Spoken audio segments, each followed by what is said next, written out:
আসসালামু আলাইকুম। আশা করি আপনারা সবাই অনেক ভালো আছেন।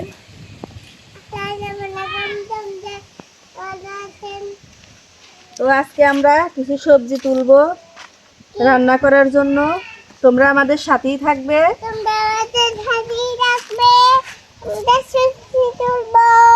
তোমরা বাড়ির বুড়া আবার সবজি কোথায় পাইলা?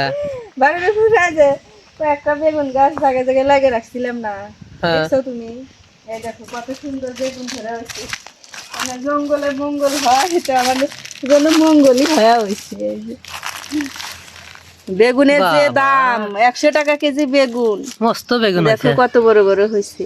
তোলো তোলো তোলো। তুলবে, আসো না মা, তুলবে। তোলো। কাটা আছে কিন্তু। উড়ি বাবা, তুলেছে। আর একটা নাই যেন আছে। এই যে দেখছো, এখান থেকে দুইটা বেগুন এর আগেও নিয়ে বেগুনি করছিলাম। এই যে এখানে দেখো, দেখছো? বাবা, এখানেও তো বিশাল বেগুন আছে। আরো বাইর হচ্ছে। তো বিসমিল্লাহ, আল্লাহর দেওয়া নিয়ামত, নিজেদের গাছের, মানে কোনো সার্ভিস ছাড়াই অর্গানিক আমরা এই যে সবজি তুললাম। এগুলা কিন্তু খাইতে অনেক মজাই লাগবে। হাটে তো অনেকে যারা চাষ করে, ধরেন যে বিষ সার এগুলো দেয়, পোকা ধরে না, তারপরে বেশি যত হয় ফলন। তো আমরা এমনিতেই বাড়িতেই গেড়ে রেখেছিলাম 2-3টা করে চারা। তো এই যে সেই চারা থেকে বেগুন হয়েছে। আর এখন নেব সিম। সিম তো বর্তমানে খাওয়াই হয় না।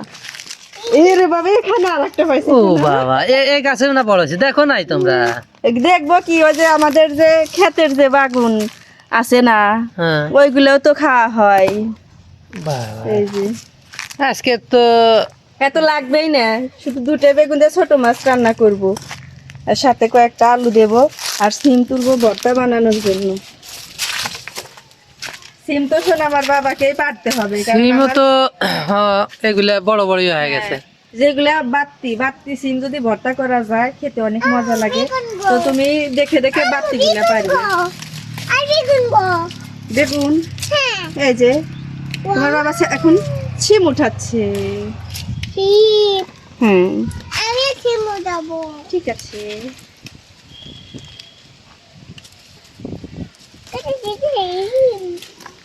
এই যে দেখো, এই যে ওই যে জাংলাতেও মনে হয় আছে। গাছ কিন্তু বেশি মানে জোর নাই, মরা মরা জাংলায় ছড়ে নাই। তারপরে এটুকুর মধ্যে যতটুকু ধরছে মোটামুটি আমাদের খাওয়া চলে যায়। শীতের সময় থেকে খাইতেছি না, এখনো তো খাওয়ার উপরই আছি। অনেকদিন ধরে খাওয়া হচ্ছে, তারপরেও কিন্তু মোটামুটি এখনো অনেকগুলো সিম ধরার উপরেই আছে। এই যে এখানে আছে।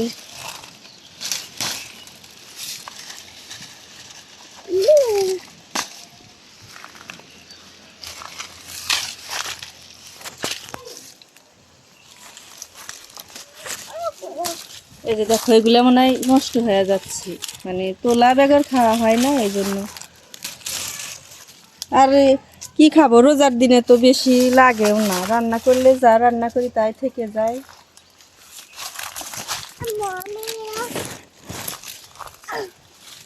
হয়েছে আর তুলবে না? না, এগুলো শুধু ভর্তা করব তো। আসো আম্মু। মোটামুটি আমাদের খেতে কিছু বেগুনের গাছ আছে, আবার এখানে দুই একটা আছে, আর এখানে যে সিম গাছ আছে, এগুলো দিয়ে মোটামুটি আমাদের। তারপরে পেঁপে গাছ আছে। পেঁপে গাছ আছে, লাউ শাক গাছ যদিও বেশি হয় নাই, ইঁদুর কেটে দিয়েছিল, তারপরে আমাদের খাওয়া চলে। ওইদিকে মিষ্টি কুমড়া গাছ লাগাছি, তার থেকে আমরা শাক খেতে পারি। আমাদের ধরতে গেলে সবজি শাক সবজি এগুলো কিনতে হয় না, শুধু মাছ মাংসটাই বেশি কিনি আমরা। এদিক দিয়ে শুকুর আলহামদুলিল্লাহ, আমরা মোটামুটি পেঁপে তো আমরা বেশি খাই না। নিজেদের অর্গানিক সবজিগুলোই আমরা খেতে পারি। হ্যাঁ, চলো এখন রান্না করব। ছোট মাছ ভিজে রেখেছি, আর আজকে দুধ জাল করব। ছোট মাছ, ছোট মাছ দিয়ে বেগুন দিয়ে, আলু দিয়া, সিম দিয়া। সিম দিয়ে রান্না করবো না, সিম শুধু ভর্তা করবো। সিম ভর্তা করবে। হ্যাঁ, আর বেগুন দিয়া আলু দিয়া হলো ছোট মাছ দিয়ে রান্না করে দেব। আর দুধ জাল দেব। আর কালকে শিং মাছের তরকারি রান্না করছি, সেই তরকারি আছে, এই শিং মাছ সহই আছে। যাক, মোটামুটি খাওয়া একেবারে খারাপ না। শোনো, আমার এখানে কি তোলে? তো কি তুললা তুমি? তুমি বেগুন তুললা? শোন আমার বাবা, ছোট বেগুন? শোন আমার বাবা, হ্যাঁ, একটা কথা কি, আল্লাহ আমাদের টাকা পয়সা বেশি না দিল, ধন সম্পদ বেশি না দিল, কিন্তু আল্লাহ কিন্তু আমাদের অভাব অনটনে রাখে নাই। এই যে একটা রোজার মাস, আমরা যাই হোক মানে খেতে তো পারছি নাকি, হুম। মানুষে অনেকে ভালো মন্দ খাচ্ছে, আর আমরা যেগুলা খাচ্ছি এগুলো খেয়ে আমরা আলহামদুলিল্লাহ আল্লাহর কাছে শুকরিয়া আদায় করছি যে আল্লাহ আমাদের অনেক ভালো জায়গায় রেখেছে। কারণ আমাদের থেকেও দেখেন কত মানুষ কত কষ্টে আছে, শুধু ইফতারি কিনতে পারে না বা কোনো সবজি কিনতে পারে না, এরকম অবস্থাও আছে।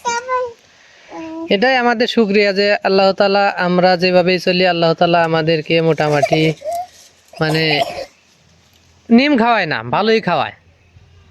সবচাইতে বড় কথা, আল্লাহ আমাদের সুস্থ রেখেছে, হাত পা চোখ সবকিছুই দিয়েছে। আর তার সাথে আমরা যেভাবে চলি, ধরেন বেশি নিম্নও খাই না, আবার বেশি ভালোও খাই না, স্বাভাবিক খেতে পারি, এতেই আমরা খুবই খুশি। আল্লাহর কাছে শুকরিয়া আদায় করি, আল্লাহ যেন আমাদের এভাবে চালায়, আর এর থেকে একটু বেশি যেন ভালোভাবে চালায়, আমরা যেন অসহায় মানুষের পাশে দাঁড়াতে পারি, এটাই আমাদের মনে। এটাই আমাদের প্রত্যাশা এবং মনের আশা। তো আপনারা সবাই দোয়া করবেন, একসময় যেন আমরা অনলাইনে সফলতা পেয়ে যেন আমরা গরিব অসহায় মসজিদ মাদ্রাসা এগুলাতে আমরা দান, এগুলোতে যেন আমরা সাহায্য করতে পারি। আপনারা ভাববেন যে রোজার মাসে শুধু আমরা খাই, এগুলা শেয়ার করি, তো আমাদের সাধ্য অনুযায়ী অসহায় মানুষ যদি আমাদের বাড়িতে দু একজন আসে, তো যাই হোক না কেন, কোনো দিন আমরা না করি না, 2-4 টাকা পারলে দেই, বা চাল হোক আলু হোক যে কোনো জিনিসই হোক, বা সবজি বেগুন না হোক, মানে অনেকে আছে দেখবেন যে বেগুনের দাম বেশি আসে, বেগুনও চাই, তো আমরা দু একটাও যদি পারি দেওয়ার চেষ্টা করি। তো এভাবেই আমরা অসহায় মানুষের পাশে থাকার চেষ্টা করতেছি। আর আপনারা যদি আমাদের একটু বেশি বেশি হেল্প করেন, মানে হেল্প বলতে আমাদের পাশে থাকেন, তাহলে আমরা আরো ভালোভাবে অসহায় মানুষদের পাশে দাঁড়াতে পারবো। যদিও বা আমরা অনলাইনে তেমন সফলতা পাইনি, অল্প কিছু আমরা আর্নিং করতে পারি এই ইউটিউব চ্যানেল থেকে, এগুলো দিয়ে আমাদের মোটামুটি খাওয়া পড়া চলে যায়। যদি আমরা ভালো কিছু করতে পারি, ভালো কিছু আর্নিং করতে পারি, অবশ্যই গরিব অসহায় মানুষদের পাশে দাঁড়াবো ইনশাল্লাহ। ইউটিউবে আমাদের ভিউ কম হয়, এটা তো আপনারা জানেন, সেজন্য আমি আবার ফেসবুকে কাজ শুরু করে দিয়েছি। ফেসবুকে দ্রুত গতিতে সফলতা পাওয়া সম্ভব, আর কাজও আমি করে যাচ্ছি। সবাই দোয়া করবেন আমরা যেন ভবিষ্যতে এমন কিছু সফলতা পাই যেন অসহায় মানুষদের পাশে দাঁড়াতে পারি, মসজিদ মাদ্রাসায় উন্নতি করতে পারি, এরকম যেন আমাদের ধারায় হয়। তো আপনারা অবশ্যই আমাদের পাশে থাকবেন। তো ধন্যবাদ সবাইকে, ভালো থাকবেন। অবশ্যই আমাদের পাশে থাকবেন, আমাদেরকে দোয়া করবেন। ধন্যবাদ সবাইকে, ভালো থাকবেন।